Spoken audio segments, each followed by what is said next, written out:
Beauty is in the eye of the beholder.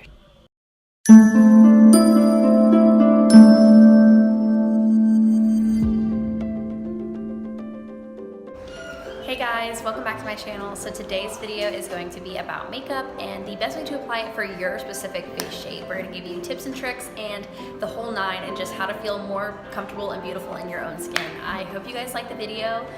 Feel free to follow any of the girls that I've tagged, and I hope you have a blessed day. My beauty tip is to not get frustrated with makeup, because it is an artistry and it takes time to learn and develop new skills and everything. So don't get frustrated when you first start out. Just take your time, start off, with basic makeup applications and then build from there. One of my beauty tips is that I really like to enhance my eyes by wearing falsies. I think that having that extra drama on your face really creates a flirty, dramatic look.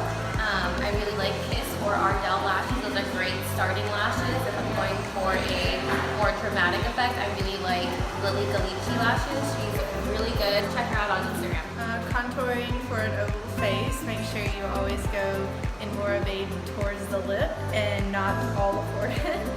And always blend more than you should. Blending is key. So I know that normally most people actually like to put concealer on here and kind of smudge it out from the inner eye all the way out to the outer. But I recently found out that it actually creates more wrinkles underneath your eye, and what you want to do is preventative care. So the best way to actually do this is take the concealer, and you're not necessarily going to use your finger but an applicator, and bring it to the inside, the corner of your eye, so that although it's going to pull the skin, it's not going to pull as bad, and it's not going to pull it this way to create more crow's feet. That's right. My beauty tip would be before foundation, I would say set your face before foundation,